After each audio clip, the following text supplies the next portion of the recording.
So here we see Jesus passing through Jericho, and the usual crowd is following him.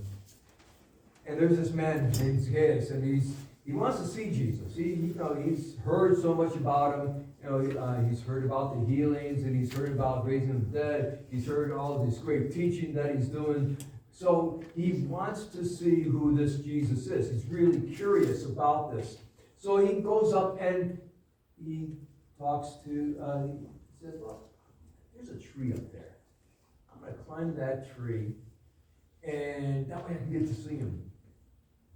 Now you're thinking, a sycamore tree in Israel. You don't really think of that, but the city of Jericho was actually built on an oasis, and because of that, they planted these sycamore trees all along the road. And a sycamore tree has some low branches, so it'd be easy for someone of diminished size to climb up and get into the tree. And then Jesus is passing by, and he looks up and says, Zacchaeus, I'm coming to your house today. And all this talk goes on. What is Jesus doing? Don't you understand who this man is? This Zacchaeus? He is the chief tax collector. That means he's over all the other tax collectors. That means he's a bigger sinner than the other tax collectors. He's probably one of the most despised men in the city. Jesus says, Zacchaeus, I'm coming to your house.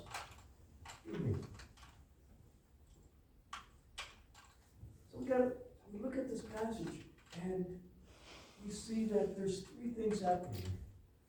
And if I would have changed that PowerPoint to the right ones, it would have said curiosity, calling, and conversion. I don't know why I do that. But anyways, curiosity. Zacchaeus is curious, right?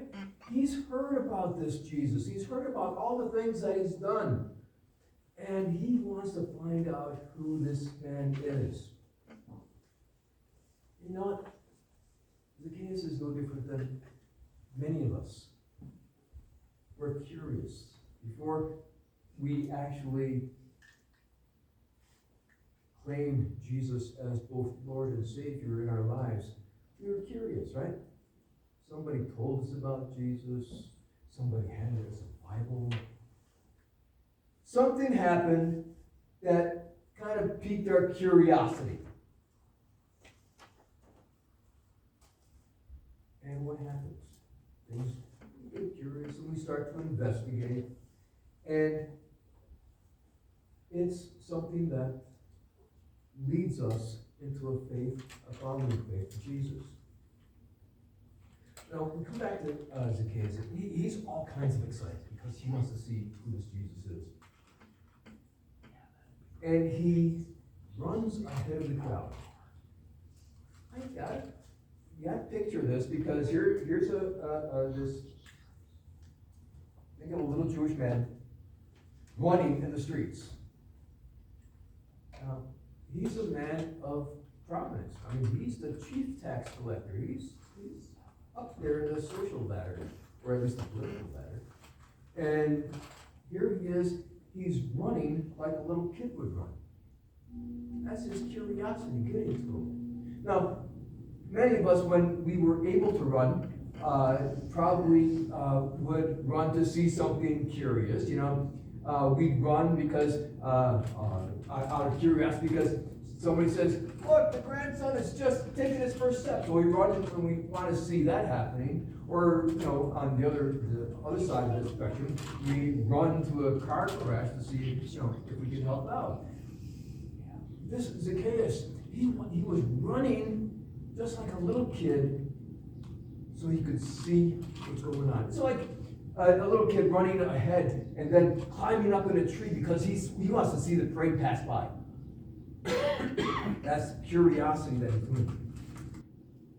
And sometimes, that curiosity gets ahead of us. But one thing it does not do, it never gets ahead of the Holy Spirit. Because the Holy Spirit is the one that instilled that curiosity in you to start investigating who this Jesus is.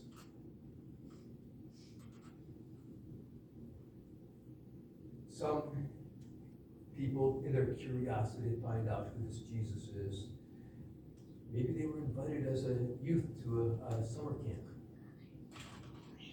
Maybe somebody gave them a Bible. Maybe somebody invited them to church. But you notice there's two things that have to happen. One is that the Holy Spirit has to start working in the person's heart. And the other thing that piques curiosity is that somebody told them about it. Just like Zacchaeus, he heard about Jesus. He heard about the healings and the miracles and all these wonderful teachings that he's done. How he is a great teacher. And he got curious. Somebody had to tell him about this stuff. He didn't just magically know who this Jesus was. Somebody told him. And it's the same way with us. Somebody has to tell us, to pique our curiosity, so that we can then investigate. And the Holy Spirit uses that to then change our hearts. Curiosity can take and move from a desire and move it into a passion. So there's that curiosity thing going on, and then there's that calling thing. We see that Jesus is walking down the road, and he looks up, there's a tree. Zacchaeus, come down. You notice what is in that story? There is no indication that Jesus knew Zacchaeus before this. There's no indication that anybody told him that this chief tax collector, this huge sinner in the eyes of the Jews, was standing or sitting up in a tree. But Jesus, being God, is walking and looks up and says, Zacchaeus, come on down. I'm going to your house today. Jesus knew the man.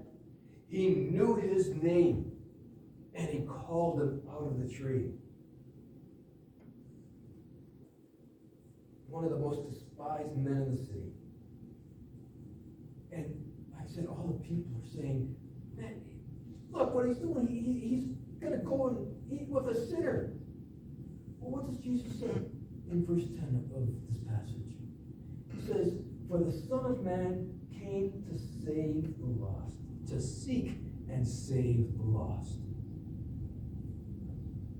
He came to seek. He sought Zacchaeus up in the tree. He sought him out and saved him. Now, real quick word about Jesus referring to himself as the Son of Man.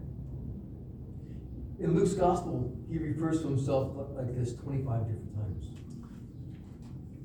And by him calling himself Son of Man, the Jews would have thought back to the prophet Daniel. In Daniel chapter 7, verses 13 and 14, it says, I saw the night visions, and behold, with the clouds of heaven there came one like the Son of Man. And he came to the Ancient of Days and was presented before him. And to him was given dominion and glory and kingdom. And all the peoples, nations, and languages would serve him. His dominion is an everlasting dominion, which shall not pass away. And his kingdom one that shall not be destroyed. This messianic reference of Daniel, Jesus is calling himself this. So in reality, Jesus is saying, I am the Messiah. I am the one that Daniel prophesied about. I am the one. And Jesus uses this idea of Son of Man in the Gospel of John too, that it seems it simultaneously emphasizes his earthly authority and his heavenly enthronement. We see that Jesus, in John, he says, Jesus declares that no one has gone into heaven except he who came from heaven, the Son of Man. So Jesus is saying, I've been in heaven, and I came down, and I'm going back up. Then he says that he has the authority to judge because he is the Son of Man. He says, I will judge. God has put his approval, his seal of approval on him. And only when the Son of Man is lifted up will his disciples be able to understand his true identity. So, after Jesus calls you out, after he seeks you out, he calls you. This is called what theologians would say the effectual call, which is the work of the triune God. It is not just one person of the Trinity working. It is the entire three persons of the Trinity working in concert to bring you into salvation. Now, there is a general call which all men have. All people are called to know God. Every person is born with what John Calvin would say, a sense of divinity. That everyone instinctively and innately knows that there is a God. And this is the general call of all people. Paul writes in Romans 1:19, says, for what can be known about God is plain to them, because God has shown it to them. Everyone knows. But because of who we are, because of our nature has been corrupted by Adam's sin, we deny the truth and turn not toward, but from away from the God who wrote that on our heart. This effectual call is one that is experienced by Zechariah, by Zacchaeus. It's called effectual because it leads to faith. It doesn't produce a faith. It leads to faith. There's a definition of in Lexham Survey Theology says the effectual calling is a means by which God brings his elect into the experience of salvation in Christ. In Romans 8:30 says, and those whom he predestined he also called, and those whom he called he also justified, and those whom he justified he also glorified.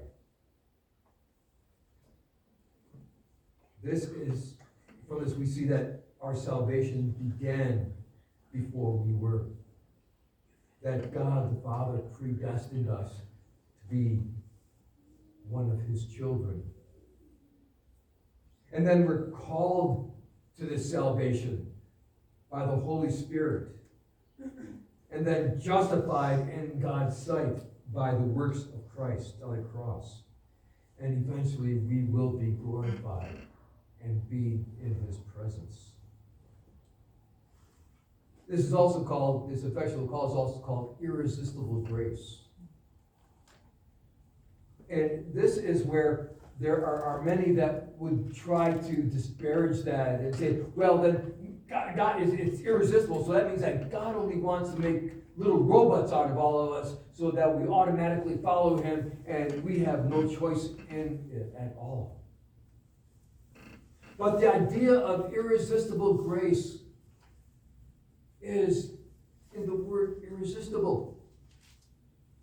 That God, through changing our heart by the Holy Spirit, opens our eyes to see what beauty and wonder and what joy that we have in him, that we would not want anything else but to be in him.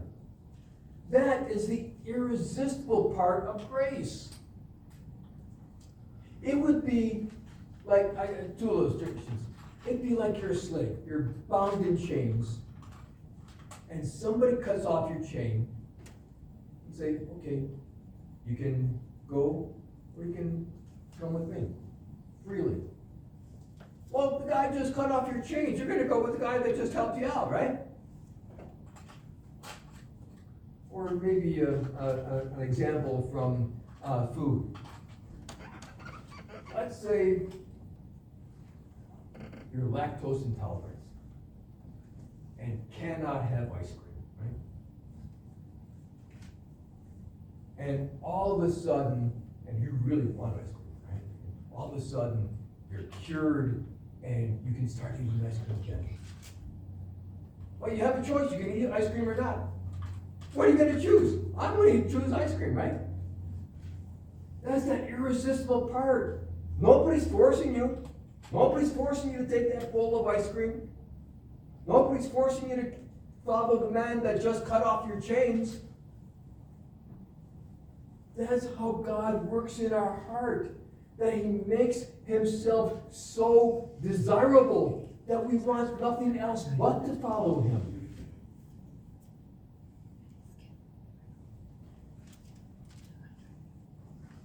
In 2 Thessalonians chapter 2, Paul writes, "But we ought always to give thanks to God for you, brothers, beloved by the Lord, because God chose you as the first fruits to be saved through sanctification by the Spirit and belief in the truth. To this He called you through our gospel, so that you may obtain the glory of our Lord Jesus Christ." Jesus is calling you through the gospel, through other people. It's in the same way that Zacchaeus heard about Jesus from other people. People hear about Jesus from us. People hear about what Jesus has done in our lives. People hear about Jesus through our actions.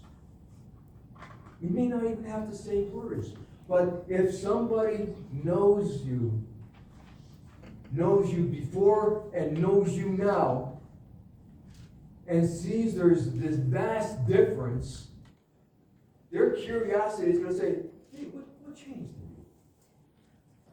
Why aren't you the drunk that you used to be? And you're going to tell them about Jesus. That curiosity filled. Curiosity, which began before the foundations of the earth by being predestined. That the Holy Spirit is working on you so that you have some sort of interest now in Jesus, that you're curious about Him, to that final irresistible grace that you receive, that you follow Him, and you are now converted. This is where we're going next, in the conversion of Zacchaeus. Notice what Luke writes. He says in verse 6, "So he hurried down and came and received him joyfully." Jesus just told this chief sinner, "I'm coming to your house. Come on down. You're taking me to your house," which had the implication of, I want to get fed too. And what does Zacchaeus do? He hurries down and receives him joyfully. And then what does he do? He says, "Jesus, I'm going to give half of everything I have to the poor. And if I have defrauded anybody, I'm going to repay him fourfold times." Now, this was well beyond what the law required. If you look at the most serious offense of stealing and not giving back, there's only a twofold penalty for that. So if you stole somebody's cow and you had a big barbecue with it, you would have to repay that rancher twice what that cow was worth. Now, if you stole the cow and milked it out and returned it to him, then there was only about a 20% fee for taking it without permission. But there's Zacchaeus, and he's saying, I'm going to 4 times reimburse anybody that I defrauded. Now, when you start thinking about a chief tax collector, odds are he probably defrauded a whole bunch of people. But he is showing the fruit of his salvation. He's not doing this so to get saved. He's doing this because he was saved, and now he's expressing his salvation by his good works. So Jesus says, today salvation has come to this house, since he also is a son of Abraham.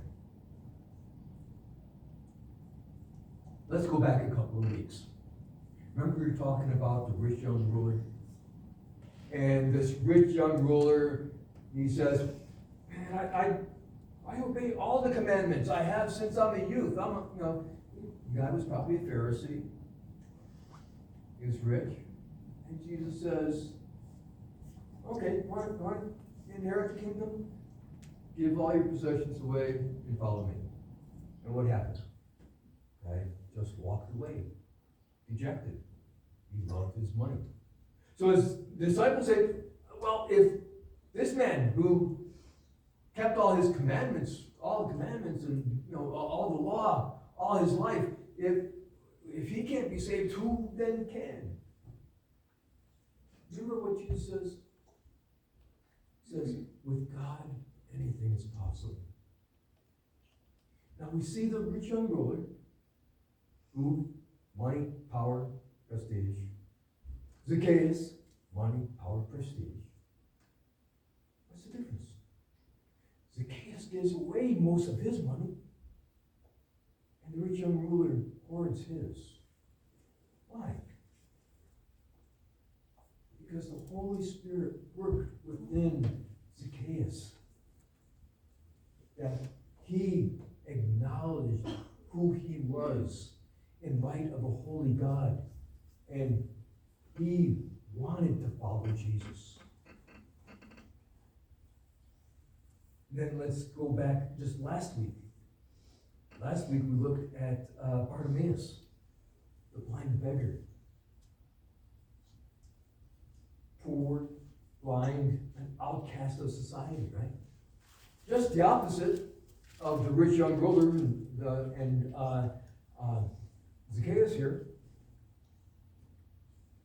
But Jesus saved this man from his blindness and from eternal destruction. Zacchaeus here, rich, prosperous. Jesus saves him. Bartimaeus, poor, blind, a beggar. Jesus saves him. God is not a respecter of persons. In Galatians it says there is neither Jew nor Greek, there is neither slave nor free, there is neither male or female, for you are all one in Christ Jesus. As we can see here, we can add there is neither rich nor poor. All are equal in the eyes of God.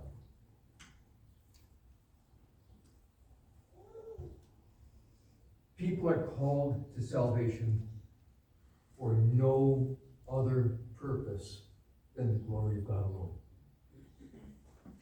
God does not need you to be in heaven with him. God doesn't need anything. But he chose you to be saved for his glory. In Isaiah 48, verse 11, he says, for my own sake I do it. For how should my name be profaned? My glory I will not give to another. God saves us because he wants to, because it glorifies him. You know, the story of Zacchaeus is a story of many of us.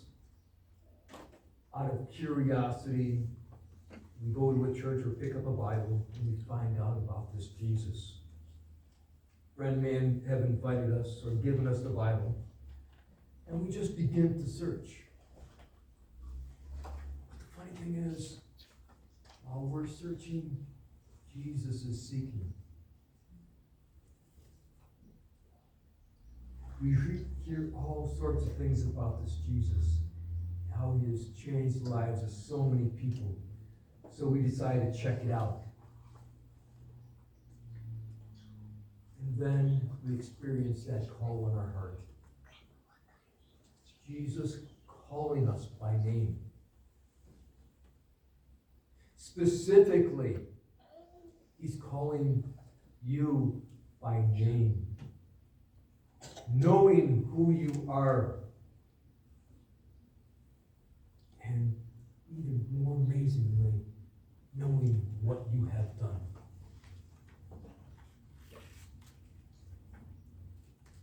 Jesus knew Zacchaeus was a sinner. The nature of the profession, I guess. But Jesus called him by name and saved him. That's Jesus' call on our hearts. That when we are in the most depraved position that we can be in, Jesus will reach down his hand and say, dude, come on up. Jim, come here. Put the bottle down. Come here. And after that call,